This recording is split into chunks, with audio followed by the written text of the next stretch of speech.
Savior. Lord, we give you praise. Lord, we give you glory. Lord, we give you honor. Thank you, Jesus.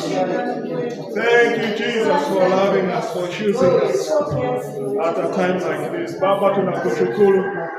Asante kwa sababu ya siku ya leo. Asante kwa sababu ya kanisa, wapendwa hawa wa uimbaji. Tunakushukuru kwa sababu yao Mungu. Na hata tunapoingia katika neno, tunaomba neema yako Mfalme itoshe, ijae, ili tuweze kutembea katika uwepo wako. Na hata kama mambo ni magumu kweli, Mungu wetu, tunajua unaweza. Na tunaweka mahitaji ya kila mmoja wetu mbele zako Mungu wetu, ukatusaidie, ukatupiganie, ukatushindie, na neno lako pia liwe na nguvu ya kutukomboa kama vile ulivyopanga tangu mwanzo. Na ni katika jina kuu la Yesu naomba tukiamini. Amen. Tumpatie Bwana Yesu makofi. Asante, tuwapigie waimbaji MIT makofi. Thank you.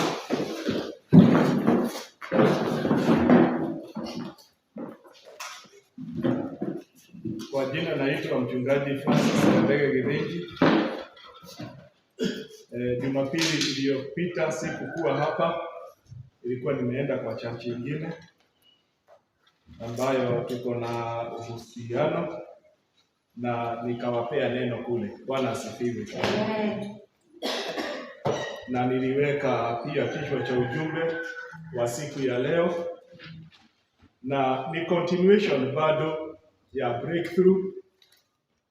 Nilitengeneza kalenda tukasema mwaka huu ni mwaka wa breakthrough. Breakthrough ni kumaanisha upenyo. Bwana asifiwe. Breakthrough ni kama vile kifaranga akiwa ndani ya mayai, anagonga anatoka. That's another version of breakthrough. Praise God. Amen. Coming out of the shell. Kama kuna shell yoyote ambayo tumekuwa ndani yake, Mungu atusaidie tutoke mwaka huu katika jina la Yesu. Amen. Amen. Na kichwa cha ujumbe kinasema chosen to forge forward. Kuchaguliwa kuenda mbele. Huo ni mfano mwingine wa breakthrough. Bwana asifiwe. Amen. Kusonga wapi? Mbele. Na Mungu ametuchagua sisi ambao tumeokoka tusonge mbele. Bwana asifiwe. Amen.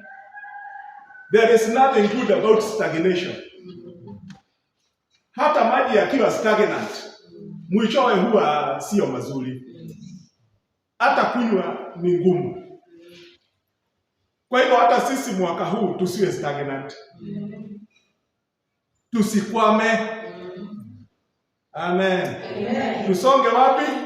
Tusonge mbele. Kwa hivyo haya mambo yote ninayonena ya breakthrough ni maujumbe za kuwaletea unabii. It is prophetic. Amen. Amen. That we should move forward.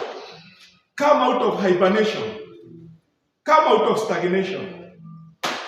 Amen. Amen. You as an individual, me as an individual, and even as a church, we truly need to move forward. Amen. Amen. Forging forward ni kama moving forward. Bwana asifiwe. Na tutasoma katika Samueli wa kwanza lango wa 16 mstari wa 4 hadi wa 13. Nasoma Biblia ya King James Version.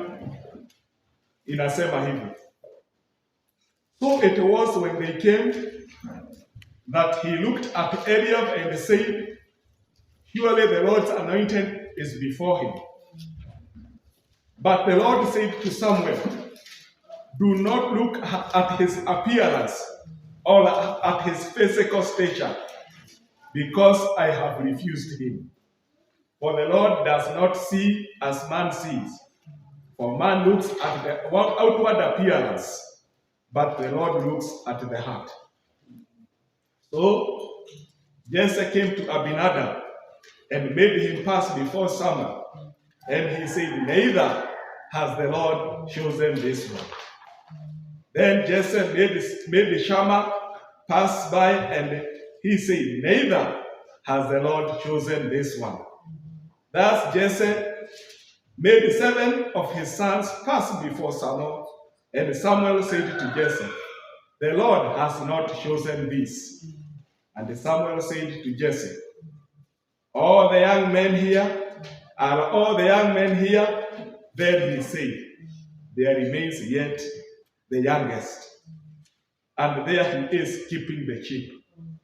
And Samuel said to Jesse, send and bring him, for we will not sit down till he comes here. So he sent and brought him in. Now he was ruddy, with bright eyes, and good looking. And the Lord said, arise, anoint him, for this is the one. Then Samuel took the horn of oil and anointed him in the midst of his brothers. And the Spirit of the Lord came upon David from that day forward. So Samuel arose and went to Ramah. Baba, nakushukuru kwa sababu ya neno lako takatifu.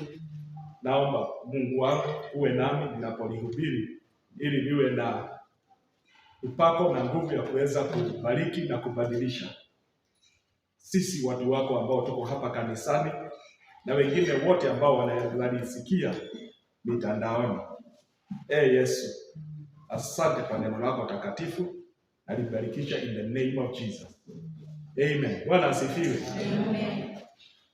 Hilo jina chosen unasikia linatajatajwa hapo, na ni wakati ule Mungu alitaka kuwa na kiongozi mpya, kama vile pia tuko na mwaka mpya. So the things about new have always been there.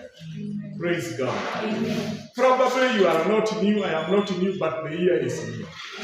Which means we have an opportunity to have new hope and a new reason to look forward, to forge forward. Bwana asifiwe. Na katika neno hili unaona wakati Mungu alimtuma Samueli aende kwa Jesse, Jesse already alikuwa ana idea ya wale sons wake. Na watu wengi, hata wewe mwenyewe, kwa sababu tumeona hapa Mungu anasema binadamu huwa anaangalia nyuso za watu na figa. That is one of our weakest points. Kuangalia na macho na si kupenda kwetu. Lakini Mungu amejitoa hapo. Anasema yeye haangalii physical, anaangalia ndani. Kwa hivyo tuchunge ndani yetu, tupalilie ndani yetu. Kuna mambo mimi kama pastor sitaona, kuna mambo kama wewe mshirika huwezi ona kwa pastor, lakini Mungu anaona. Kwa hivyo the most important thing ambayo ningependa, tafadhali mapema mwaka kabla haujazeeka, tutengeneze mioyo yetu. Jumapili inayokuja majaliwa, nataka sana huu mwezi wa pili tunaoingia, sisi kama kanisa tuwe na 21 days of prayer and fasting.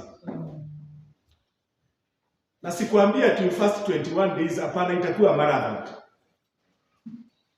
Kuna wale wana uwezo wa kuomba na kufunga on Monday. Kuna wale wana uwezo wa kufunga on Tuesday. Kuna wale wana uwezo wa kufunga on Wednesday.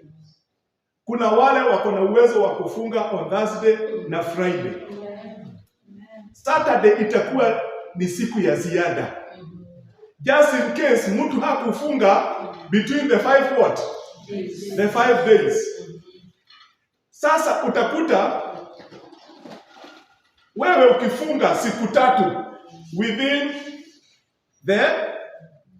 the month of February, tutakuwa tumetimiza hizo 21 days kama kanisa. Bwana asifiwe.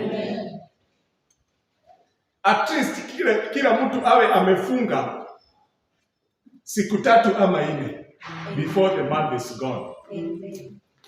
Na ninatafuta nini katika kusema hivyo? Moyo. Bwana asifiwe. Ati moyo. Where we will allow God to work on our hearts.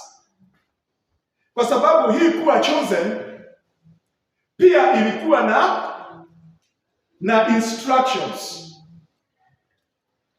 Na Mungu hawezi toka huko kote akuje kwa boma ya Jesse achaguliwe mtu. Amen? Yeye mwenyewe anafanya nini? Uchaguzi yeye mwenyewe. Hapana kama hii uchaguzi hii tuliona ya Tanzania na Uganda ya uongo ya binadamu. Yaani mnaangalia hivi mnatiki mahali Museveni yako shindwe pepo.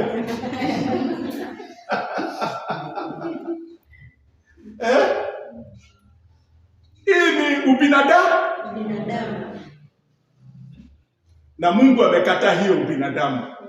Anaweza ruhusu mfanye ubinadamu yenu na mfanye vile mnataka.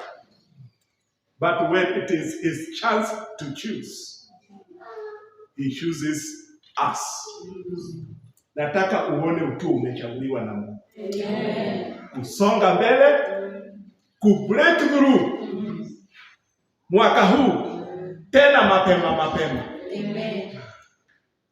Amen. Hata kama hatumpangii, si ni imani. Ni kwa imani.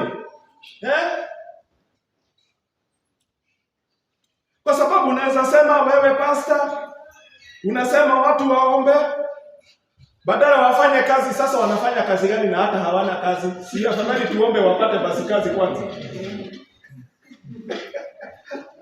Amen. Ama wapate kibali.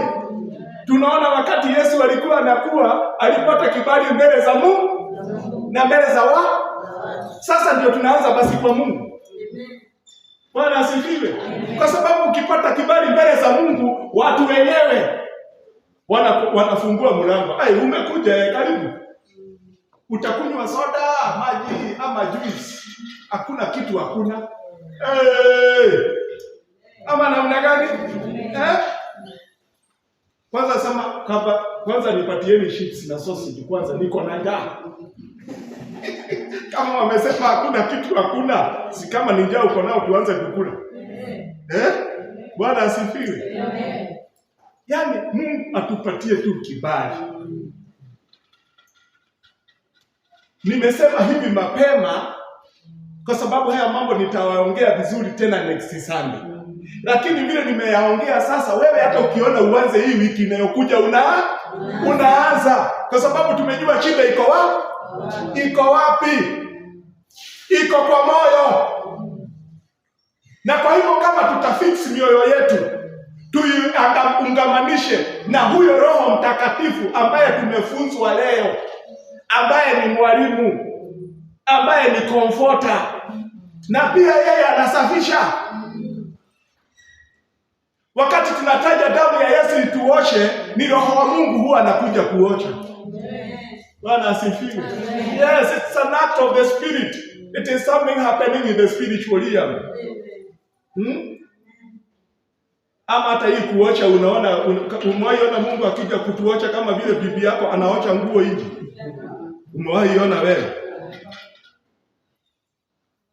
So it is a spiritual aspect of God, and it is real.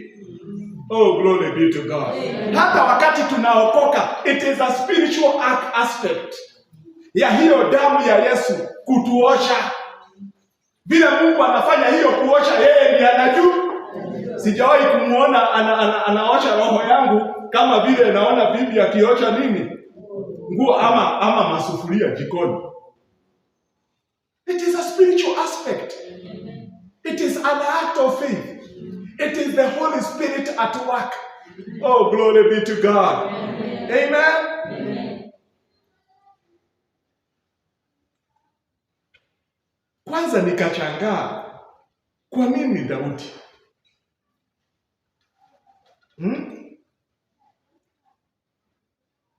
Nikawa nimefanya historia ambayo hata haiko kwa Biblia, lakini ni ya ukweli kulingana na yale maandiko yameandikwa. Huwa inasemekana kulingana na hiyo historia ambayo iko kwa zile vitabu za Kiyahudi zinaitwa Talmud, ama nimezijaza hapo.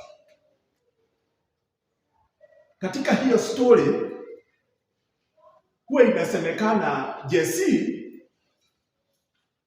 mama ya Jesse ni nani?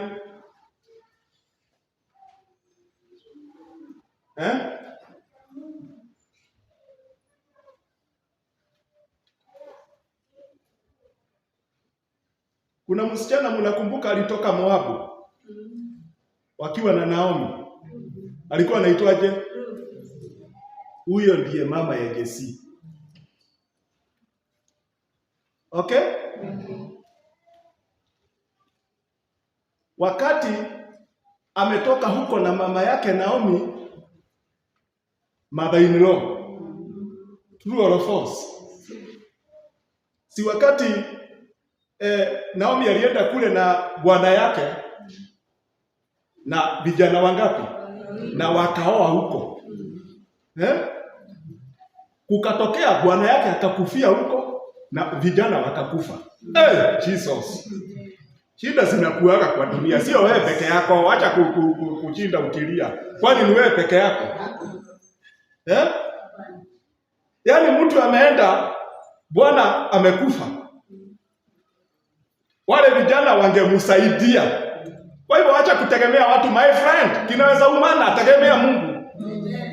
Kikauma, lakini kisikutuumanie. Kuna shida zingine unaambiaga, boy, guy please, nakuomba. Amen? Ni kama hiyo. Mama anataka kurudi kwao Israel. Akaambia wasichana, sasa mjue mimi nimezeeka. Hata nikizaa vijana hawawezi kuwa wakawakuta mkiwa wasichana. Hata nyinyi wenyewe mmeanza kuparara. Kwa hivyo kabla mparare kabisa, ingieni huko mtafute mabwana. Ruth akasema hapana. Mimi mahali unaenda niko nitaenda. Sikia moyo. Unaona? The condition of the heart. Praise God. Amen. Akamwambia tunaenda na wewe huko kwenu. Na kweli akamfuata. Naomba akidhani ni mchezo, kamsichana kamefanya nini? Kamemfuata. Na hana bwana ya kumupea. Lakini kule kwao ikawa kuna jamaa anaitwa Boaz.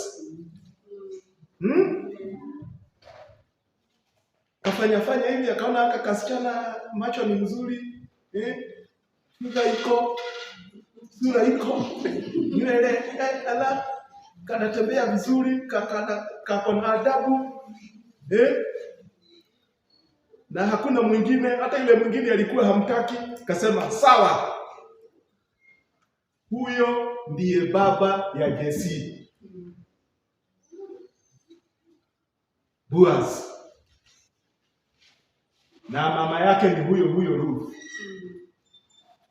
Baada ya kukaa Jesse, kwa sababu ni Mmoabu, akaoa mama ya Daudi. Hii sasa mahali naingia sasa iko kwa Biblia.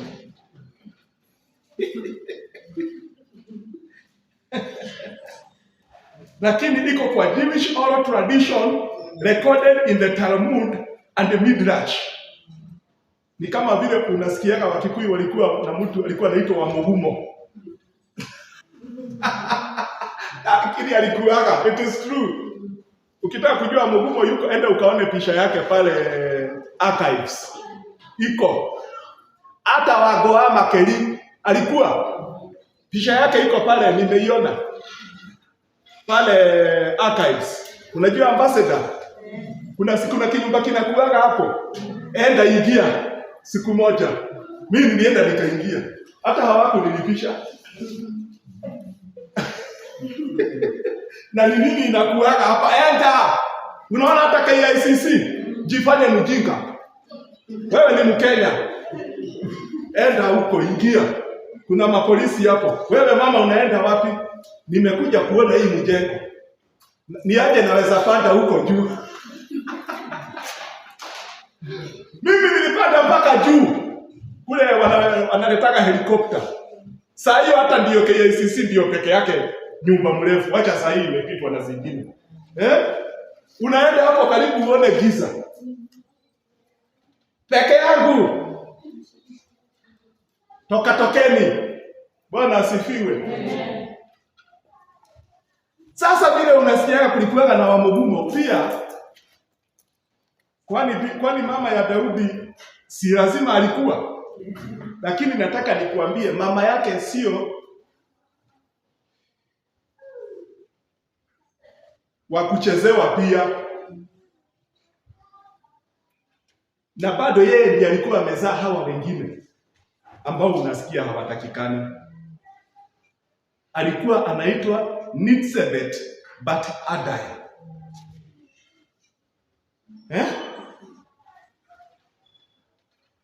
And her story explains why David was treated as an outcast by his father and brothers. Ukati the story short kwa sababu hiyo haiko kwa Biblia, ni story, na mnajua katika kuhubiri hata naweza tumia wanyama, ukweli urongo.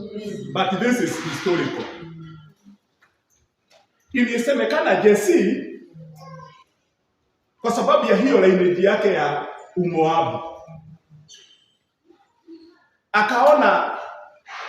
akafeel sio right yeye kuoa huyu msichana wa Kiyahudi, atafute wa Kimoabu. Wanasema ni kama conscience yake ikawa inambetray. Kuna stories zingine ati alikuwa, lakini mimi hiyo ndio nimesoma, ndio nimefanya utafiti nikapata. Sasa ikawa amemjengea mahali pale kando huyu mama ya David. Yaani akamtenga. Kama vile unaona pia hawa watu wanaoa wanawake wengi. Yule bibi wa kwanza kuna mahali anawekwa, yeye anaoa hata kama nikashungua na kana nakashungua hapo. Kama hamjaona hiyo? Mmeona hiyo? Hamjaona hiyo sinema? Nikikuta kuka yangu nilimkuta yule mama alizaa my mother, alikuwa ni mama watatu. Na mimi kwani nilikuweko? Mimi sikukua. Bukasha mama ya my mother akiwa that wife. Na hata wao wengine niliwakutilia, ukweli niliwakutilia. Hata first wife alikufa nikiwa hapo. Alikuwa anaitwa Grace. Girevi. Chocho Girevi.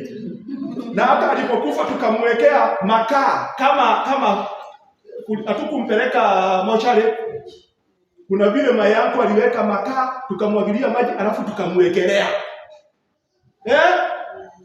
Na wapili nilimkuta Esther nilimkuta. Na sasa chocho yangu direct Wajiro. Mzaa mama yangu. Sasa huyo Nitsebet but Adai akawa sasa amewekwa pale kando. Si ati ni kuzeeka.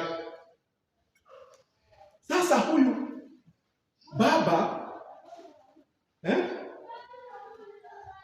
akawa sasa ako na kashungwa yake mahali. Sasa haka Kamoabu amepata. Akitoka sokoni, si unajua wanaume wanaendaga sokoni. Anapitia hapa, hata ni vizuri watoto walienda huko. Anapitia hapa kwa kashungwa, alafu anaenda kwa Sasa siku moja yule Mr. Vet akasema, wewe kwa sababu bwana yako anapitiaga kwako, mimi nataka mtoto. Kwa hivyo wewe njoo ulale kwangu na mimi nilale kwako. Si mzae amegonga pombe mbili ndio afunguke macho, akapitia kwa mrembo wake, kumbe wamepangana. Huyu amelala wapi? Na akapata mtoto na akarudi kwa miezi 3, mimba imetokea. Sasa ndio naona Daudi alishukiwa, walidhani ni mtoto wa nje. Na ndio unaona alikuwa wakati anasema alikuwa anapigana na dubu na simba. Inasemekana baba yake kuliko kumuua huyu mtoto kwa kukasirika, na wakachukia mpaka mama yao, hata hawa vijana wengine wakamchukia. Ndio wakawa wanamwambia, baba yake akawa anamtuma mahali kuna wanyama kuliko yeye amuue, ndio aende akufie huko, akuliwe na simba. Naye kijana roho wa Mungu ako ndani yake, anachika simba anaua. Wewe unasikia mtu anaua simba peke yake? Sio ni mtu Mungu aliamua nitakusaidia. Hawa namna gani? Na si Mungu basi atusaidie. Amen. Si kuna masimba za kuua, si kuna madubu za kuua. Basi Mungu atusaidie tupate breakthrough mwaka huu tena mapema. Kwa sababu tumeshaguliwa. Ukumbuke ni kuchaguliwa. Oh, glory be to God. Amen. Kwa hivyo kama ni kitu tujiombee, Mungu nishague ndio mimi niko tayari unichague. Sijui unataka kuchaguliwa ukue nini? Wewe ungependa kukua nini? Ama upate nini? Unaotanga nini? Kwa sababu there are things I truly want to have. Naomba Mungu anishague I attain those things. What I aspire, what I desire. Hata yale mambo ninaombeaga, naomba yatimie hii mwaka ya 2026. Bwana asifiwe. Na mnajua hii ni mwaka yangu. Kwa hivyo ishukue pia wewe ikue mwaka yako. Amen. Amen. Isipite. Hii mwaka isipite. Nataka kuona mambo makubwa yakitendeka in my life. Praise God. Amen. You can imagine such a person ambaye hata baba anataka akufe na amekataa kukufa. Na hii mtoto sijui ulitoa wapi? Huyu mtoto naye mama alinyamaza. Hakusema vile alifanya. Na yule pia akachungua, hakusema. Sasa hawa vijana wanachukia mama yao na baba yao. Wanasema huyu mtoto si we. Lakini wakifanya hiyo vyote, si unajua Mungu anaona. Haya, Mungu anaona kama sinema. Ala. Ndio mtoto ni yako. Wamama wakipanga, Mungu anaona. Haya. Mungu anaona kama sinema. Mungu anajua ukweli. Na hata wakati sasa Mungu anasema amekataa Sauli, akamwambia enda mahali nitakuonyesha nimejichagulia mfalme. Oh, glory be to God. Hakuna mtu angefikiria ni kale kama mtu ka story ya usiku. Kale kalizaliwa na ujanja. Unajua hata wewe umezaliwa na maujanja zingine hatujui. Hata mimi. Hata kuzaliwa kwetu unajua ni miracle. Ama namna gani? Ni miracle. Tungekufa. Kwanza mimi nikizaliwa mama yangu na baba yangu, my mother alikuwa ameamua afadhali ya kufe. Na saa hiyo anasema akufe, kwanza mimi ndio niko kwa tumbo saa hiyo na sijui. Kulingana na ile na history ile nape yangu, baba yangu alikuwa anamchapa. Mama akasema huko kwa Gedeji sirudi, wacha nikufe. Ndiye huyo. Na sasa hiyo ako na mimba na mimi ndio niko ndani. Akaenda kwa baba yake akamwambia, mimi wacha nifanye kazi, hata hiyo mahali mlipewa, mimi nitafanya kazi nirudishe, lakini huko sirudishi. Sirudi. Akaambiwa na baba yake, buka yangu, wanawake hawaongeagi mambo ya dawari. Ai. Na kwanza baba yangu alikuwa amejitolea, alikuwa ametoa rurashio na gurario. Alikuwa ametoa kila kitu. Mbuzi zote ametoa, ng'ombe zote ametoa, na hata kuguraria. Kuguraria ni ile. Na bado mama yangu alisema huko sirudi. Akasema atajirusha mavioya. Mto ya mavioya. Hata hamungeniona. Na nawanda nadhani Mungu ananipenda. Mimi karibu nikae kama Daudi, ama mnaonaje? Karibu nikufe. Karibu nikufe. My God.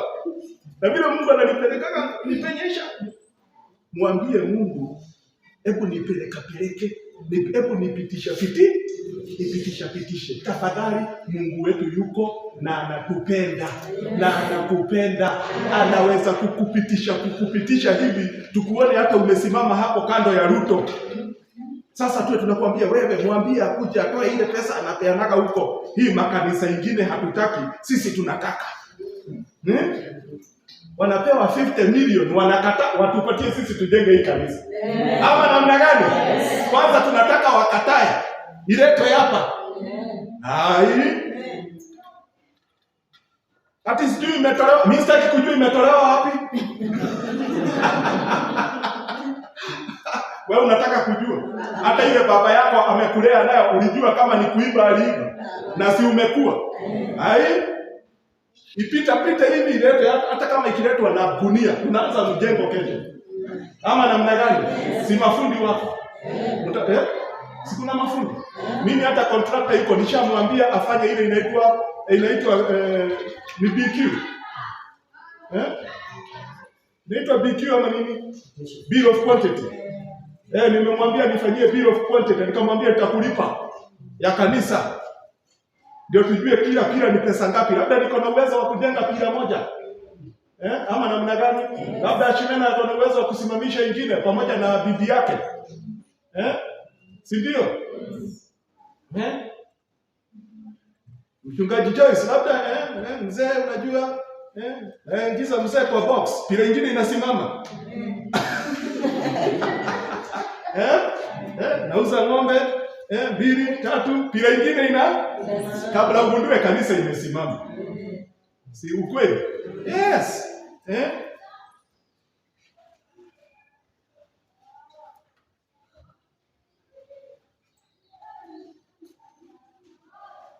Many people feel rejected, ignored, or underestimated, even in their own families. Ukweli longo. Watu wengi huwa wanafeel wako rejected ama wako ignored. Especially kama huna kitu. Especially kama wewe ni kulia. Kwanza saa hii school fees. Mtu anaona simu yako anasema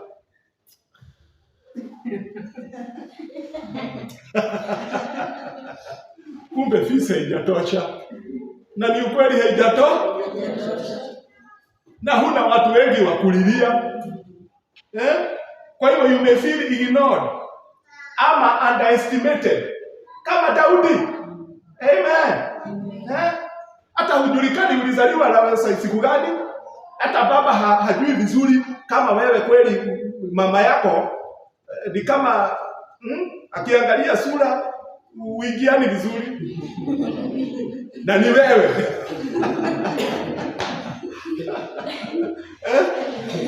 Akienda kwa shoshe yenu anakuangalia akakai kama kahaba. Na ni wewe saa hiyo.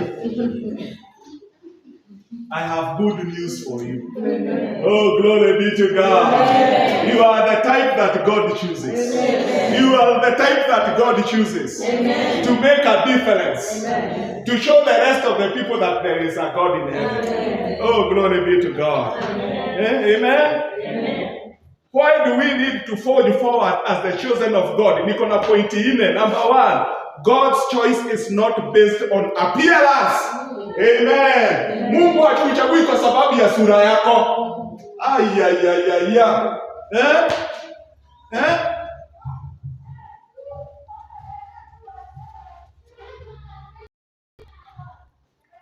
Mwanaume anaweza kukuangalia akuache. Ameangalia sura, ameangalia umbo. Msichana anaweza kukuangalia akuache. Wewe sio tall, dark and handsome kama mimi. Unaweza achwe.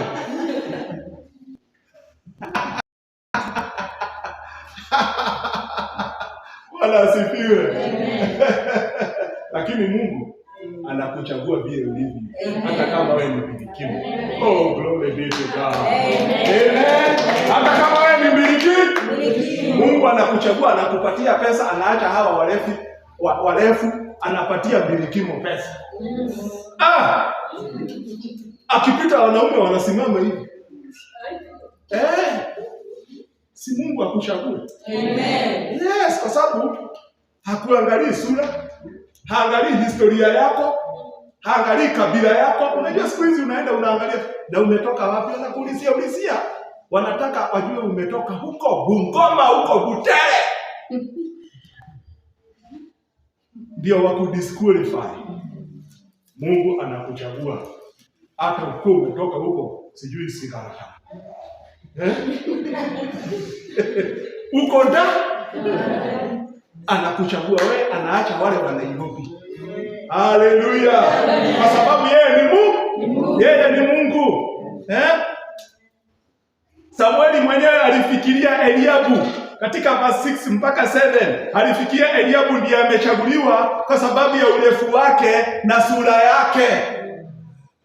Mungu akasema hapana, sijachagua huyu. Si Mungu aache wengine akuchague wewe. In Jesus name. Na hiyo ni sawa. Mkienda hapo foreni na kunachaguliwa watu, usijifanye hapo. Tokea. Bwana asifiwe. Ati ni nani anaweza fanya kazi hapa? Ati unagojea wengine wewe hata usiinue mkono. Step forward. Praise God. Step forward. God corrected Samuel and revealed his standard. Kuna standard ya Mungu. Na katika hiyo standard ya Mungu, wewe umepita. Oh, glory be to God. Katika hiyo standard ya Mungu, sema mimi nimepita.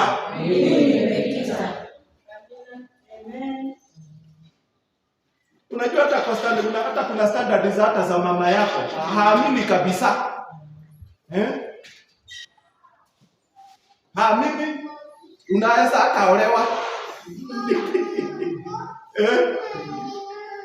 Umeongezea mtoto mmoja hapo kwa boma, wawili, watatu.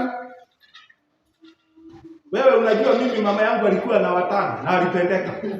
Nikiwa hapo.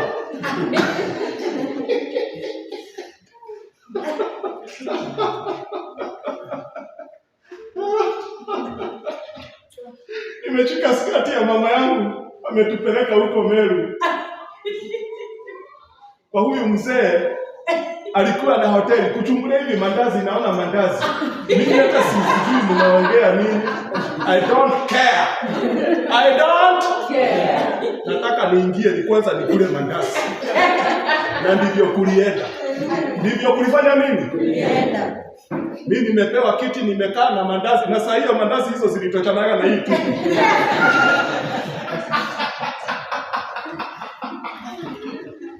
(1975) Wallahi. Pewa mandazi na chai. Kondoa tu macho hapo na kutafuna. I don't. Songa mbele muongeage ukiwa ndani. Nadhani wakati huyu mzee aliona vile ninatafuna akajua sasa hapa hakuna kuhepa. Na hakuhepa. Nililelewa hapa mpaka nikamaliza form 4. Bwana asifiwe. Na huyo mzee mwishowe aliniambia, wewe kijana, ukitaka mahali ya kujenga uniambie. Hakuna mwanaume mwingine, binadamu mwingine amewahi niambia hivyo kwa ndugu. Na si ati hatukukuaga na watu kwetu na wako na mali, lakini huyu mzee ambaye alioa mama yangu nikiwa wa 4, I was 4, number 4 hapo, ndiye wa kwanza kuniambia ukitaka mahali pa kujenga uniambie. Na saa hiyo hata sikuwa nimempea hata kitu. Si hapo ni Mungu? Unaweza pendwa hata ukiwa mzee.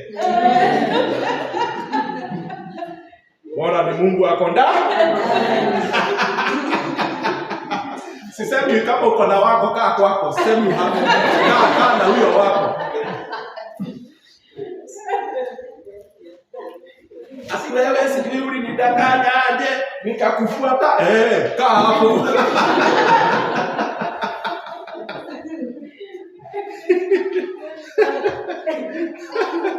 Ulinidanganya nikaingia kwa box na kumbe hata haukuwa na kitu. Kaa hapo sasa. Bwana asifiwe. Watu wanajaji na looks. Mungu hata kujaji na looks zako tafadhali. Amen.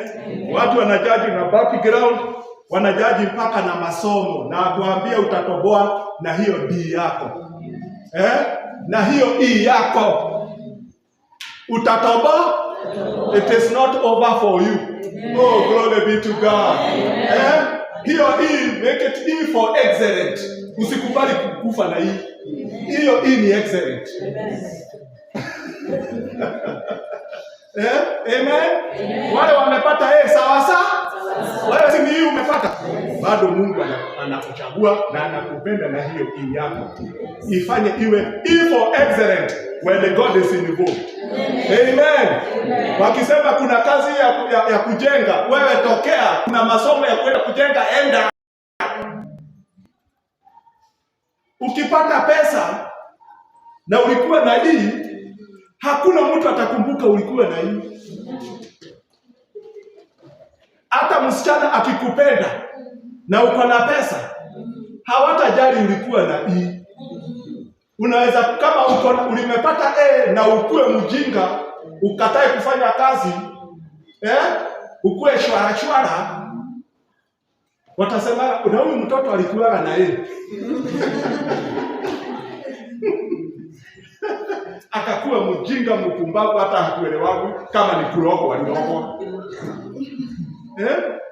Na yule wa hii ameenda amekazana, amepeleka lori, amepeleka matatu nini, amenunua yake na hiyo hii yake, ala ameanza kuwa boss na hiyo hii yake, amekuwa sijui hata bank akiingia yule mtu wa hii, yule mtu wa unajua alienda akaajiriwa kwa bank.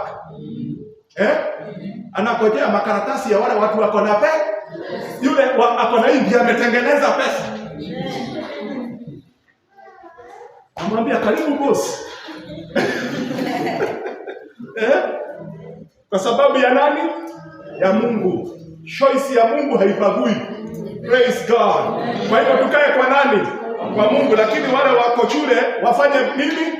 Wafanye bidii. Naongea na wale wamepata hii. Mungu awasaidie wasivunjike mioyo. Amen. God looks at the heart, faith, obedience and the character. You may look small in the eyes of men, but you can be great in God's sight. Oh, glory be to God. Unaweza kaa kama mtu hivi mbele za binadamu, lakini mbele za Mungu wewe ni mtu wa maana. Praise God. Point number 2, God's choice may pass over the expected. Choice ya Mungu inaweza pita wale walitarajiwa. Kama vile uliona kulikuwa na watu wa maana, watu wa muhimu ambao wamezaliwa sawa pale kwa boma.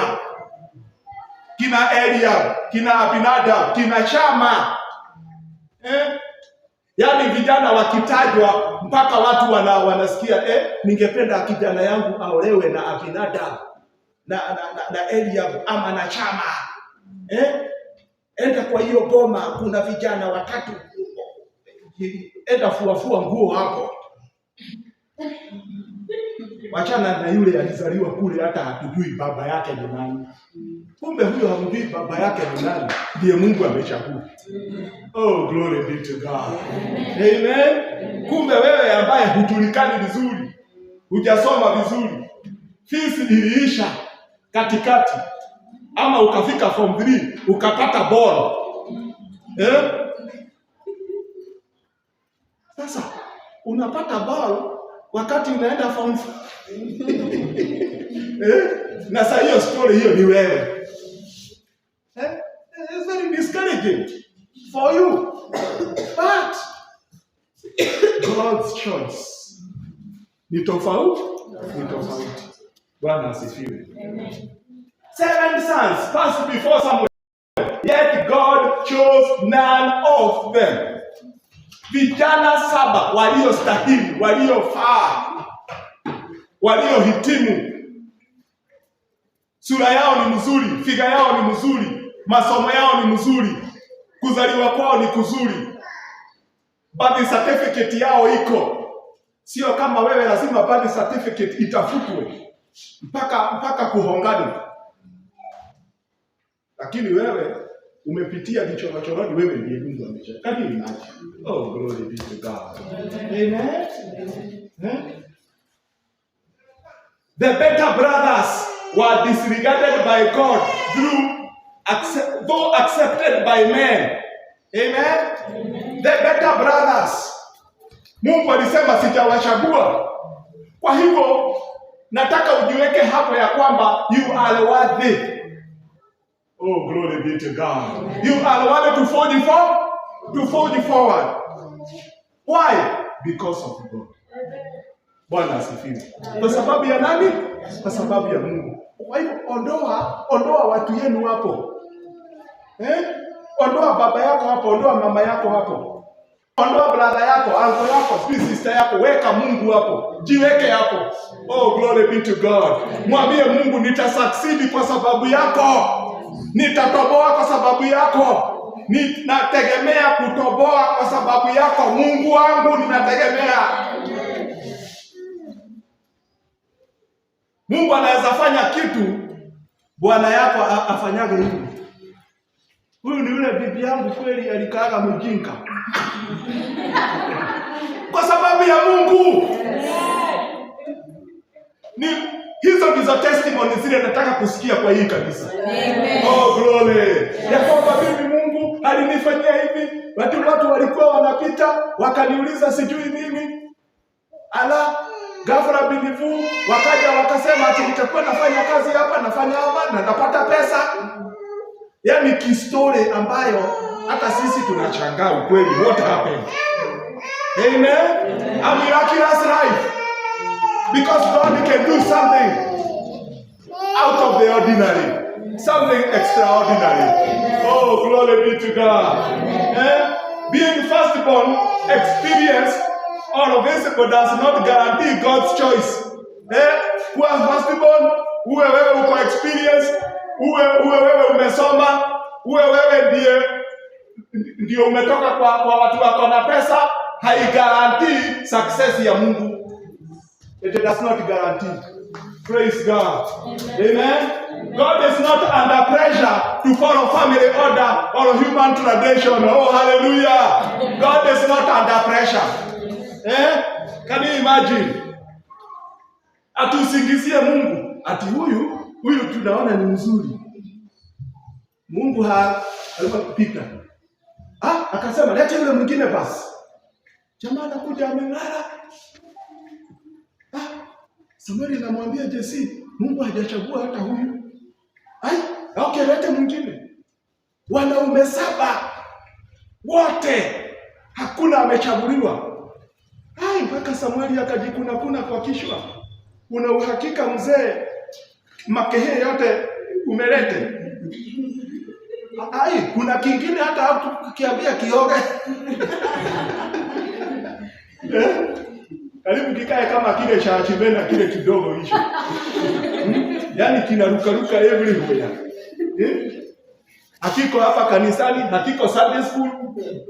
Yaani kiko huko tu.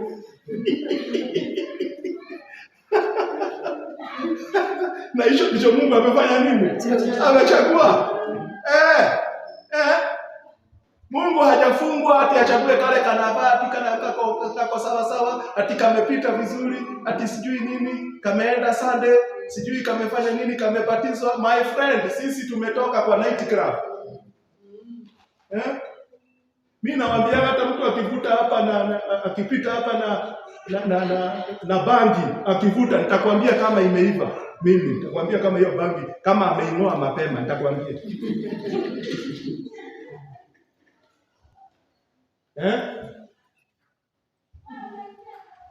Na hiyo ya kung'oa mapema ndio unakutaka mtu amekula sufuria mzima ugali peke yake.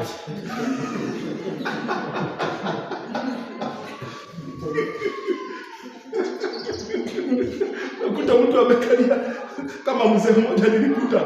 Bwana amepika kiugali na mboga bwana. Mtu mmoja, chakula ya watu 10.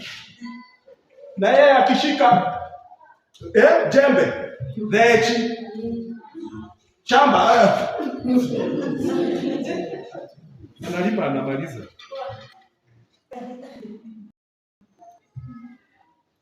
God has chosen the foolish things of the world to put to shame the wise. Hiyo ni 1 Corinthians chapter 1 verse 27. Mungu anaweza chagua wajinga ndio wale werevu waibike.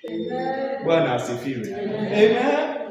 Kwa hivyo tusi-expect Mungu achague watu kulingana na vile tunafikiria, ati kulingana na tradition. Amen. God chooses by purpose, not position. Oh, glory be to God. Anachagua na purpose. Amen. Hawa wanasiasa unaona vile wanachagua na kiplani, wanachagua huyo anatafuta ile mtu anaweza msaidia hapa na pale, ndio amweke hapo. Hiyo ni ubinadamu. Mungu anachagua kwa purpose. Ni purpose gani? Ni kazi gani utakamilisha? Anajua utajenga pila ya kanisa, kwa hiyo anakupatia kazi, inakupea mapesa. Nakuja unaniambia mchungaji, nimetengeneza 500,000, ninaleta 50,000 kama tithe. Nakwambia hiyo 50 inasimamisha pila mzima, lete na tunaita fundi. Praise God. Nataka kusikia maushuhuda ina hiyo. Ama namna gani? Point number 3, God finds you even in obscure places. Mungu anakupata hata mahali watu hata hawatarajii utoke. Unatolewa Kisaji, watu wanauliza ati Kisa? Huko ni wapi? Unamwambia iko between Kitengela na Isinya. Oh, Kitengela na Isinya ninajua, lakini hapo sikujua kuna watu hata hapo. Na mimi naonaga tu mashamba. Naonaga tu ng'ombe. Mungu anakutoa mahali hakuna mtu alitarajia. Hiyo katika 1 Samuel chapter 16 verse 11 to 12. David was keeping sheep, doing ordinary work. Amen. Doing ordinary work. Kwa hiyo wewe endelea na kazi yako. Mungu akatakuinua hapo. Amen. Sikwambia tu uende uambie mdosi wako, unajua mimi mdosi kazi yako sasa hapana, endelea hapo. Mungu atakutoa mwenyewe akitaka, ama kupandishe madaraka. Praise God. Amen. Unajuaje kama Mungu hatatumia huyo mdosi? He can do that. Amen. Anaweza kutumia hata bibi ya huyo mdosi ama mtoto wa huyo mdosi. Nimeona juzi mtu mama alienda akawa maid mahali, akalea mtoto wa kizungu, katoto kadogo. Wakati wamekuwa wakubwa wale watoto wakasema, yule mama alinilea, nataka niende nimtafute huko Afrika. Wanakuja wanakuta huyo mama achakuwa mama wa kienyeji, wanambadilishia maisha yake. Na aliserve hapo. Tutoto hutu unaona unaachiwa, unalea. Kanaweza kuwa kako na mirako yako 10 years down the line. So do your best where you are. Praise God. You never know who God can use. Amen. He can find you even in obscure places. Obscure ni mahali hapajulikani. He was faithful in secret, though unseen by people. Daudi in secret, hakuna mtu alikuwa anajua hata ni mtoto wa nani vizuri, but he was faithful to God. Watu hawakumjua. God called him from the field to the throne. Amen. Mungu anaweza kukutoa anywhere akupeleke ukue kitu hujawahi yota. Kwa hiyo wacha hii mwaka iwe ni mwaka ya kuambia Mungu kuna jambo unaweza fanya ambalo linaweza nifaidi. I always tell people to pray that. Always. Kwa sababu kuna mambo mingi Mungu anajua anaweza kukufanyia, lakini sisi hatumwambii. Amen. Uliza Mungu kama ako na adventure ingine. Do you have an adventure for me, oh God? Do you have an adventure?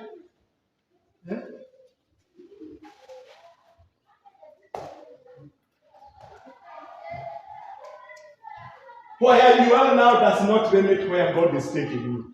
Oh, glory be to God. Mahali uko sasa haimfungii Mungu kukupeleka mahali anataka kukupeleka. Kwa hiyo it is not over yet. Amen? Amen. Yeah? Unaweza kuwa sasa hivi unakula shida lakini wewe unaomba. Amen. Wewe uko na faith. Wewe unajiombea kimoyo moyo. Si lazima kila mtu ajue. Ati unajua mimi naomba tutoke hapa tuende tuishi milimani. Si lazima mtu ajue. Praise God. Wewe kubaliana na nani? Na Mungu. Kaa ukiomba, kaa ukibelieve. Faithfulness is in small things prepare you for greater responsibilities. Kwa hivyo yale mambo madogo wewe aminika na hayo for now. Ukiamini Mungu alete makubwa. God knows your address. Oh, hallelujah. Mungu anajua mahali unaishi. Kama mahali tunaishi kukinyesha lazima tugoje kwanza mto ipite. Hata nimeanza kuuliza Mungu kama anaweza nihamishia mahali mwingine. Unagurumisha gari kwanza inashindwa ni nini? Unanipeleka hapa. Gari yenyewe inakukasirikia. Njia ni kwa.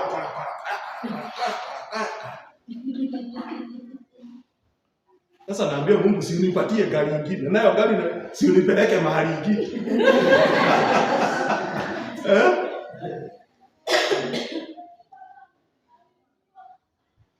Mimi nimeanza kujiombea. Bwana asifiwe.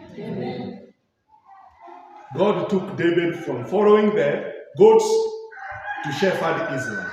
Amen. Daudi alijua kitu kama hiyo itatokea kwa akili yake sincerely. Hata wewe Mungu akufanyie kitu hujafikiria in Jesus name. Hata wewe Mungu akufanyie kitu hujaota.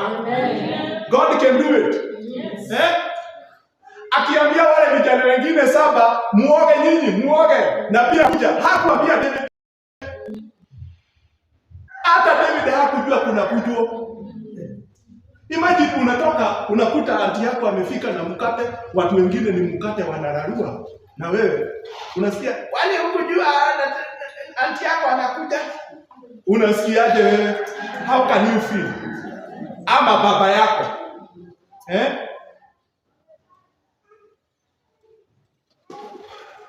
Watu wamekula nyama nusu. Nyama choma ile imeletwa. Nusu wamekula. Karibu ukute mifupa. How do you feel? But I thank God. Amen. Samueli alisema hakuna kitu inakuliwa hapa. Hallelujah. Hata hakuna kuketi ama kunawa mikono. Mpaka huyo kijana akuje. Bwana asifiwe. Number 4, God's choice releases his spirit and the power. Choice ya Mungu inaashiria roho wake na nguvu. Bwana asifiwe. Hiyo ni 1 Samuel 16 verse 13. When David was anointed, the Spirit of the Lord came upon him. God's choice came with the divine empowerment. Kwa sababu wewe ni choice ya Mungu, nguvu za Mungu na zikue juu yako katika jina la Yesu. Amen. Amen. Presence ya Mungu na iongezeke zaidi mwaka huu. Bwana asifiwe. Grace ya Mungu na iongezeke zaidi mwaka huu. Favor ya Mungu na iongezeke zaidi mwaka huu. Amen. Oh, glory be to God. Amen. Na mimi nikiona naona inaninyemelea pia mapema inaninyemelea.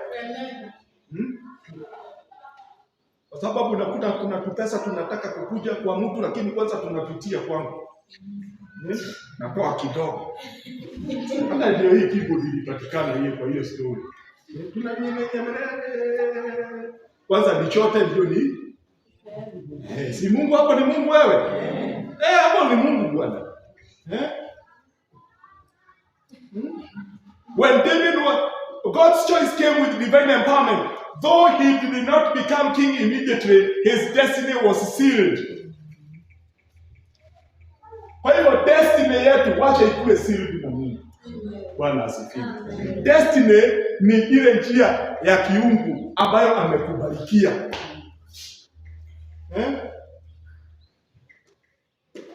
Mungu umebarikia nini? Oh, glory be to God. Mungu umeniwekea nini? Imeisha. Huko mbinguni baraka zangu zimeisha. Hata kama zimeisha niokoteza wale wengine hawataki unigawie. Yaani unaomba mpaka Mungu anacheka. Sawa sawa? Unaomba mpaka Mungu anafanya nini? Anacheka. Anasema, mpelekeni hizi na kulia hii. Hawa wameacha hapa. Pelekeni mtoto wangu akulange kabla zake ziive. Si ni kweli? Si mtoto akilia huwa anapewa ile imeiva mbele. Unatolewa kiviazi kwanza. Unagonga bongo hivi. Hebu patia mtoto hii viazi mbili ya kulange. Atulize kabla mukime. True or false? Same. God can do. Anakuletea baraka kidogo, akitayarisha ile mingi, kwa sababu umelia, kwa sababu umeitisha. Huyu Mungu ni Mungu wetu. Amen. Sisi ndio tuko na Mungu. Praise God. Na anakaa ndani yetu. Bwana asifiwe. God's calling may take time, but it is sure. Amen. When God chooses you, He gives you grace to move forward. Oh, hallelujah. Mungu akikuchagua na kupatia neema ya kusonga mbele. Your journey may include battles. Safari yako inaweza kuwa na vita ndani. Bwana asifiwe. Inaweza kuwa na delay. Inaweza kuwa na testing. Sikatai, but God is with you. Oh, glory be to God. Unaweza pambana hapa na pale. Saa ingine hata unaweza kuwa na tachwichi, lakini bado Mungu yuko wapi? Yuko hapo. Zakaria 4:6 inasema, not by might but by my spirit. Not by might, not by power, but by my spirit. Sio kwa sababu ya nguvu zako wala kwa uwezo wako, lakini ni kwa roho wa nani? Wa Mungu atakutimizia. Wapendwa, Mungu yuko. Bwana asifiwe. Philippians 1:6. He who has begun a good work in you will complete it. Amen. Aliyeanza kazi nzuri ndani yako na wewe ndiye hiyo kazi akaikamilisha. Mungu atakukamilisha. Bwana asifiwe. So do not allow rejection, family background or past regrets to stop you. Amen. Amen. Kwa hivyo usikubali kukataliwa hapo mbele. Ama family background yako. Nasema kwetu unajua hakuna mtu hata anawahi kununua hata baiskeli. Hiyo wachana nayo nyuma. Wewe tengeneza historia kweli. Praise God. Make history fast. Mungu si akusaidie ununue kagari kanaweza fika kwenu. Hata kama utaenda ukaongezea maji. Ukaongezea maji mpaka unajua ni nani yule amekuja? Mimi niliendaga my friend. Nikaenda kwa wale watu walikuwa ndio wako na vitu. Sasa na mimi kamutu ambako ni kamutu tu. Unasikia vile nilikuja. Unasikia vile nilikuja kwa hiyo boma. Kwa hivyo kila mtu anajua nyinyi ni kukuja mlikuja. Na watoto wakukuja huwa wanasengenya hapo kwa kijiji. Hao wanajua sio wa huyo mzee. Mama yao alikuja nao. Imagine watoto watano. Hata huyo mzee ni mzuri bwana. Ukifika hapo wananyamaza. Kumbe ni wewe uko kwa jikoni. Sasa kale kajikoni nilikuja ninapeleka gari. Tena yangu ya kununua. Wale walikuwa wanatuongea wakina huyu mzee. Na walikuwa na kakitu sikatai. Wananiangalia, wanaangalia gari. Historia na reality haipeleka. Na hii gari ni yako ama ni ya kukodesha? Nakupatia story. Nawaambia ni yangu. Kuangalia kutoka chini. Kale kamutu kakukuja. Kakurokoto. Imekuaje? Na tukua tumbe. Konda. Na kuichiwa. Jumapili tunaenda na school uniform ya green. Kinyasa ya brown na shati ya green. Hakuna nguo ingine ni hiyo. Na sasa Mungu amekupitisha sasa umenunua takagari nimetokelezea nako nina drive nimekapaki kwao. Na kwanza nimenunua ile mikate kubwa ile birega kubwa. Ndio na wadhamia. Kubwa. Hii ni yako. Sasa hiyo nimezinunua kulingana na zile boma ziko huko. Hii ni yako, hii ni ya huyo, hii ni ya huyo. Saa nyingine tunakuwa tunaenda na vitenge. Hii ni yako, hii ni ya huyo. Saa nyingine nanunua nyama kilo. Sasa hiyo sitaki kununua, sitaki wakule mkate, nanunua naenda kwa bucheri. Nanunua kilo kama 10. Hii ni yenu. Nimewafunza na cha kufanya mkibarikiwa. Nimewafunza cha kufanya. Kwa hivyo Mungu asaidie mnunue magari, muende mjaze nyama. Watu wenu wamekula maembe imetosha. Sasa nunua nyama. Simameni tuombe nimemaliza. Wapelekee nyama. Wapelekee nyama. Amen. Baraka tubariki. Wapelekee nyama. In the name of Jesus. Na ile masoda kubwa. Usinunue hii kidogo. Amen. Lita 2. Makesi unatoa hivi unaambia hiyo ni yenu. Unakuta watoto ni Mungu anaweka kwa kikombe karibu ya mwage wakikuangalia. Ati wewe ndiye yango yetu. Tubarikiwe. In the name of Jesus. Amen.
Inua. Inua.